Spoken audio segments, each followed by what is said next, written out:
दोस्तों, examination point of view से आपके पास दो तरह की अप्रोच है। फर्स्ट वन कि आप प्लान्ड वे से प्रिपरेशन करते हैं। सेकंड वन अनप्लान्ड वे से प्रिपरेशन करते हैं। नॉलेज होते हुए भी आप एग्जामिनेशन में अच्छा अटेम्प्ट नहीं कर पाते। अब इस वीडियो में मेरा फोकस एक पॉजिटिव अप्रोच को लेके है, जो कि प्लान्ड प्रिपरेशन की बात करेगा कि अगर आप राजस्थान जुडिशियल प्रिपरेशन के लिए, जो कि हर स्टूडेंट ने कई महीनों से अच्छे से तैयारी की है, एंड वाले डेज में एग्जामिनेशन फियर की वजह से आप एक प्रॉपर रोड मैप नहीं बना पा रहे कि आपको प्रिपरेशन किस वे से करनी है, एक प्रॉपर स्ट्रेटेजी क्या होनी चाहिए कि अगर आप एंड वाले डेज में इस तरीके से प्रिपरेशन करते हैं जुडिशियल एग्जाम की, तो आप इजीली इस एग्जामिनेशन को क्रैक कर पाएं। कुछ स्टूडेंट्स की रिक्वेस्ट थी कि सर एंड वाले डेज में हम क्या क्या चीज़ प्रिपरेशन करें कि हम राजस्थान जुडिशियल को क्रैक कर पाएँ। सो आई थॉट कि मैं ये चीज़ हर स्टूडेंट के साथ शेयर करूं कि एंड वाले दिनों में अगर आप इन चीज़ों का या इस वे से आप प्रिपरेशन करते हैं स्टार्ट, आपका 101%, अगर आप ऑलरेडी कोर्स कंटेंट अच्छे से पढ़ चुके हैं, आप बहुत चांसेस इंक्रीज करेंगे कि आप ये जुडिशियल एग्ज़ाम क्रैक कर पाएंगे। चलिए स्टार्ट करते हैं। ये particular video Rajasthan judicial services के लिए है और मैं आपको एंड वाले 7 डेज में क्या पढ़ना है उसके बारे में बात करूंगा। और फ्रेंड्स, ये बहुत इफ़ेक्टिव अप्रोच है अगर आप चाहते हैं कि राजस्थान जुडिशियल सर्विसेज आप इजीली क्रैक कर पाएँ।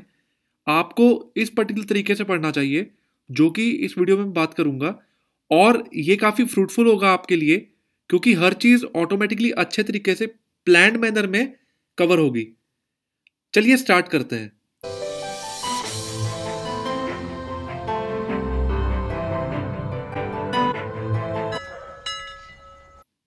फ्रेंड्स, सबसे पहले जो फर्स्ट डे है, जब से आप ये वीडियो वॉच करेंगे और एंड वाले 7 दिन आपको इस वे से तैयारी करनी है, तो आपको काफ़ी प्लान्ड वे से ये अप्रोच है, आप अच्छा स्कोर कर पाएंगे जुडिशियल एग्जाम में।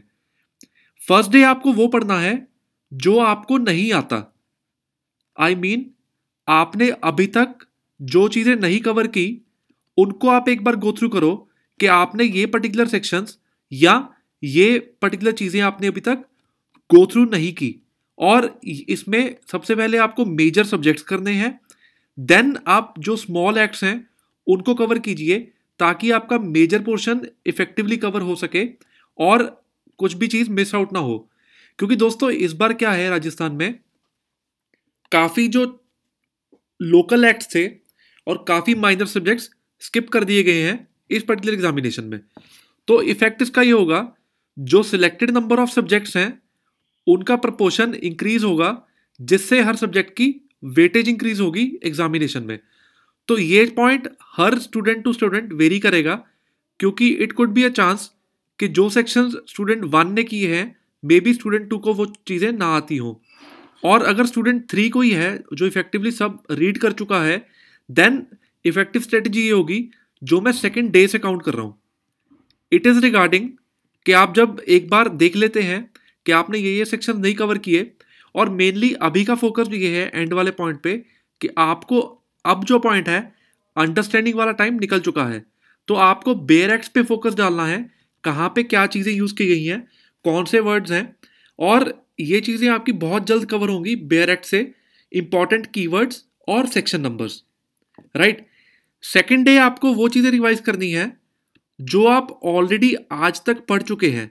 मतलब जो जुडिशियल सर्विसेज में जो राजस्थान का सिलेबस है, मेजर प्लस माइनर सब्जेक्ट्स जो आप अभी तक सारे रीड कर चुके हैं, आपको ये सब एक बार गो थ्रू करने हैं बेयर एक्ट से, और उसका इंडेक्स का ध्यान रखना है कहाँ पे कौन सा सेक्शन मेंशन्ड है, और सेक्शन में किसी भी तरह के ईयर्स, कोई भी इफेक्टिव डेट्स लाइक एक्ट्स के रिगार्डिंग उसकी इन्फोर्समेंट डेट, और इसके अलावा जो मेजर एक्ट्स हैं इनके इंडेक्स को बार बार रीड करना है जब भी आप पूरा एक्ट कवर कर रहे हैं। That is the revision day and second day for the preparation.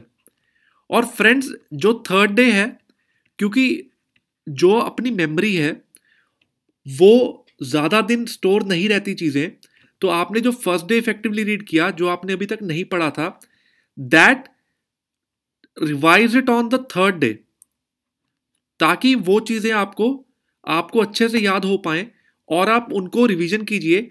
Even क्योंकि ये चीजें आपने कल ही रिवाइज की है, जो ऑलरेडी आप कंटेंट कवर कर चुके हैं, इसको भी एक बार रीडिंग दीजिए, ताकि फोर्थ डे तक आपको अच्छे से ये सब कुछ आपका रिवाइज हो चुका हो। और ये चीजें कवर करने से आपको एग्जामिनेशन के लिए एक बूस्ट मिलेगा। प्लस कोई भी ऐसी चीज जो आपने अभी तक कवर नहीं की थी, वो ऑटोमेटिकली रिवीजन डे पे भी आपकी अच्छे से याद होंगी एग्जामिनेशन पॉइंट ऑफ व्यू से।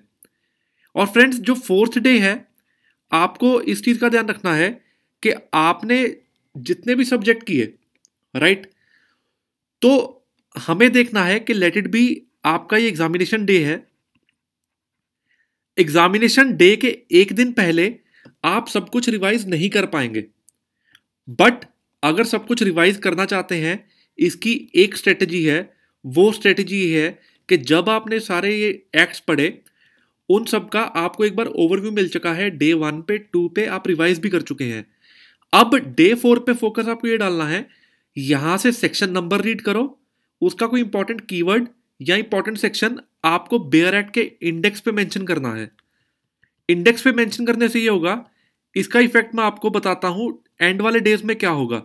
और आपके ये सारे सेक्शंस जो आपने डे 1 पे पढ़े, सेकंड पे, थर्ड पे, बेयर एक्ट में से रिवाइज होंगे और काफी अच्छा फील होगा आपको, क्योंकि आपको ऐसा लगेगा कि एग्जामिनेशन डे तक आपकी सारी प्रिपरेशन अच्छे से हो पाएगी।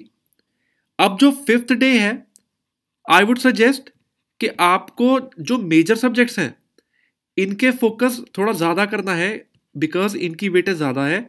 और माइनर सब्जेक्ट्स पे थोड़ा इफेक्टिवली टाइम थोड़ा आप कम कर सकते हैं एंड वाले डेज में।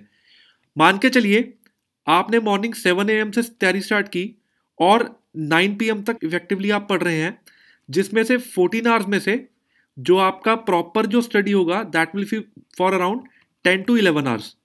तो फ्रेंड्स, आप इसको इस वे से डिवाइड करो कि आपको तकरीबन 7-8 आवर्स में पूरे के पूरे मेजर सब्जेक्ट्स गो थ्रू करने हैं।